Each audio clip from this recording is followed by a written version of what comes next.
Guys, ngeri banget nih guys nasibnya orang Malaysia. Kemarin mereka tuh bukan cuma negaranya dijual, diobral murah ke Amerika Serikat. Mereka bukan cuma jilatin Donald Trump punya pantat sampai mengkilat. Ternyata mereka punya hobi baru. Sekarang mereka ngemis-ngemis minta beras ke Indonesia. Perwakilan Bank Dunia untuk Indonesia yang namanya Caroline Thorpe itu bilang kalau harga beras di Indonesia merupakan salah satu beras termahal di ASEAN. Tapi ironisnya, pendapatan petani beras atau petani padi malah justru rendah. Biasalah, orang Indonesia kan suka menipu. Ini berasnya yang cakap Malaysia krisis beras itu inilah faktanya yang berlaku di Malaysia. Bermacam-macam beras tempatan. Apakah benar-benar sini itu krisis beras seperti yang dikatakan oleh segelintir YouTuber Indonesia hanya di Malaysia dalam keadaan krisis, ya kan? Tapi pada faktanya di sini bohong.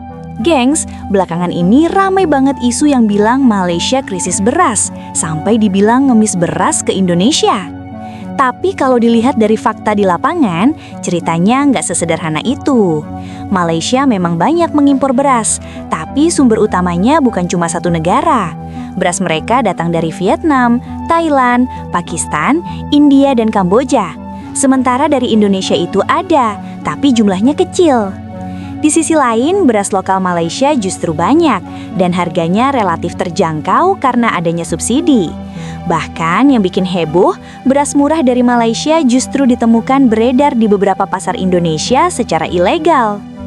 Jadi narasi krisis beras yang sering dipakai buat saling mengejek itu sebenarnya menyesatkan dan gak mencerminkan kondisi sebenarnya. Masalah beras ini bukan soal siapa lebih hebat atau siapa kekurangan, tapi soal sistem pangan, kebijakan, dan bagaimana tiap negara menjaga ketahanan pangannya masing-masing. Guys, ngeri banget nih guys nasibnya orang Malaysia. Kemarin mereka tuh bukan cuma negaranya dijual, diobral murah ke Amerika Serikat. Mereka bukan cuma jilatin Donald Trump punya pantat sampai mengkilat. Ternyata mereka punya hobi baru. Sekarang mereka ngemis-ngemis minta beras ke Indonesia. Loh kok bisa guys? Ini betul-betul tragis sih nasibnya Malaysia nih. Bisa-bisanya ya negara Malaysia itu kemarin cita-citanya jadi budak Amerika. Sekarang mereka juga pengen jadi budaknya Indonesia. Betul-betul tragis guys. Gue sampai menangis guys melihat ini. Lu tahu nggak sedihnya gue melihat orang Malaysia digadaikan, betul-betul tragis. Apalagi mereka sampai datang ke Indonesia. Ini bukti bahwa mereka itu betul-betul krisis. Sampai tim dari Menteri Pertanian Malaysia itu datang langsung ke Bulog. Mereka mau ngecek stok berasnya Republik Indonesia. Ini lucu.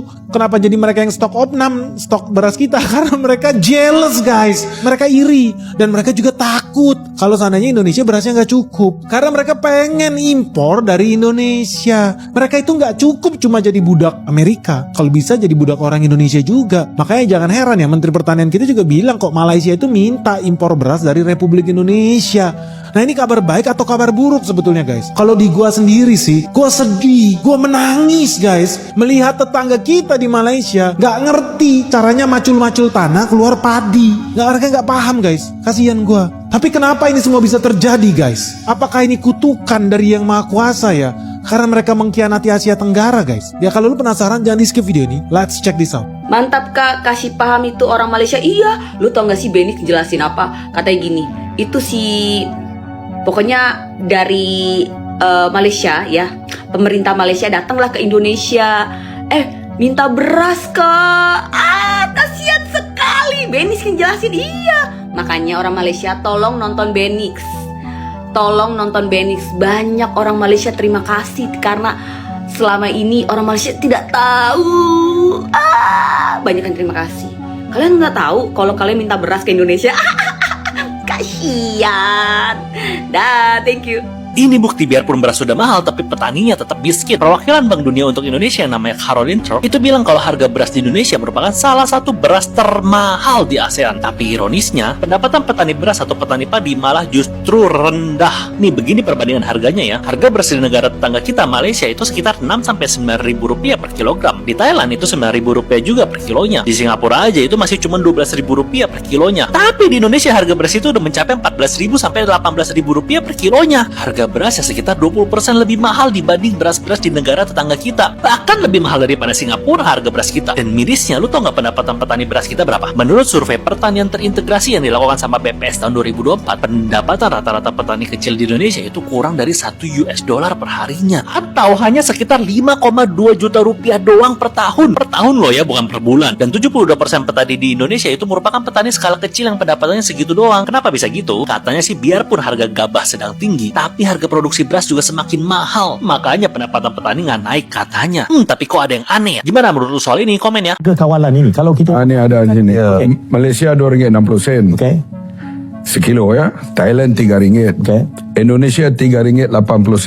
oke Vietnam RM3.20. Filipina RM4 paling tinggi lah.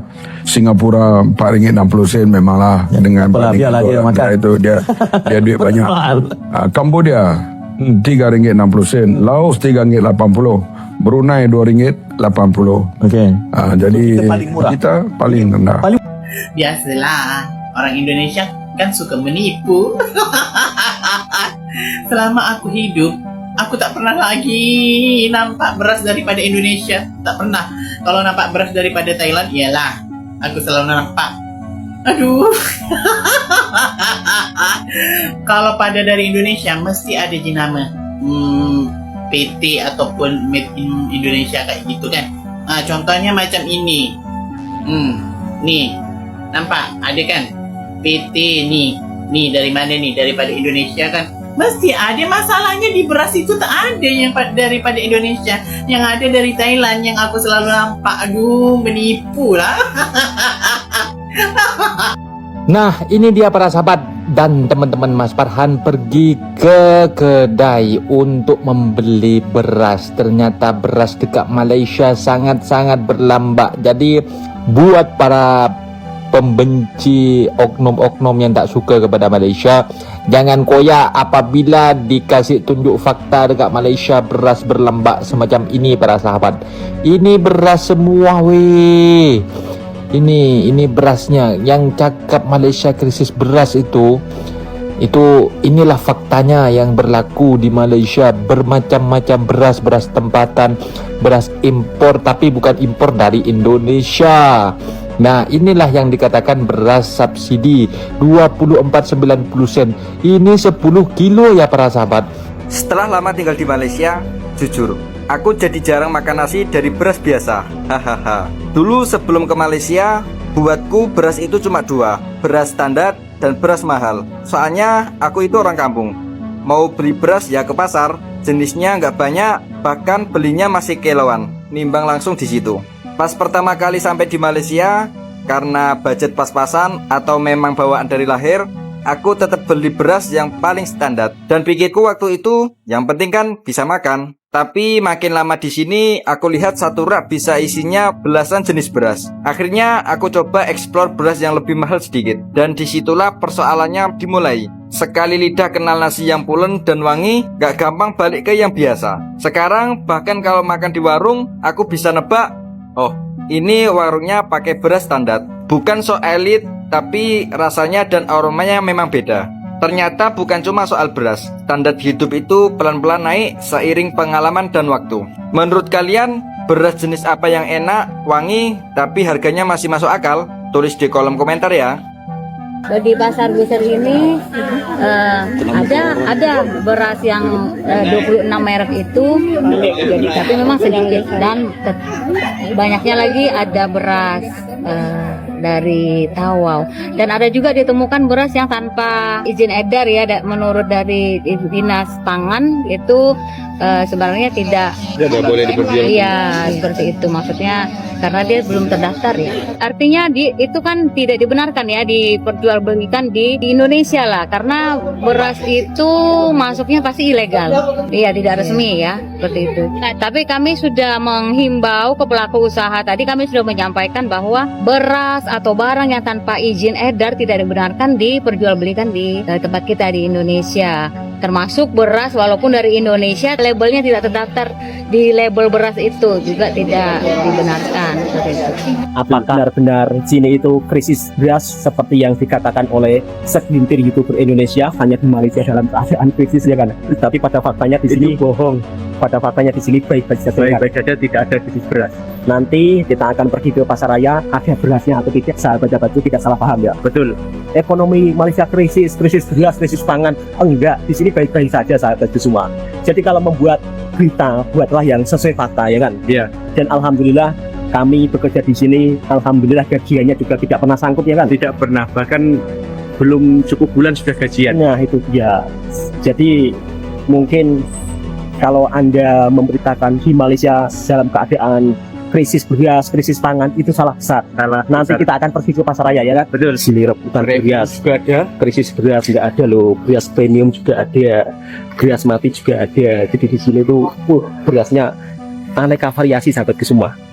Dan harga beras di sini pun juga tidak begitu mahal sahabatku semua. Jadi semua itu tergantung kualitas ya atau grade-nya. Lihat. Banyak banget jenis berasnya di sini. Lihat sampai bertumpuk-tumpuk masih banyak. Kata siapa ya kan? Di Malaysia kemarin katanya krisis beras. Rakyat menjerit tak dapat beras ini loh. Beras banyak banget lihat loh. Beraneka jenis beras ya. Lihat banyak sekali bertumpuk-tumpuk. Yang mahal ada, yang premium ada. Semuanya serba lengkap. Gengs, sebelum ikut-ikutan panas di media sosial, ada baiknya kita cek fakta dulu. Isu pangan itu sensitif dan menyangkut hajat hidup banyak orang. Indonesia dan Malaysia itu serumpun, saling bergantung, dan sama-sama punya tantangan sendiri. Daripada sibuk saling menghina, lebih baik kita ambil pelajaran. Ketahanan pangan itu harus dijaga terus, bukan cuma saat surplus. Hormati negara lain, jaga cara bicara, dan gunakan media sosial untuk hal yang lebih cerdas dan bermanfaat. Karena di era sekarang, yang paling berbahaya bukan kekurangan beras, tapi kekurangan akal sehat.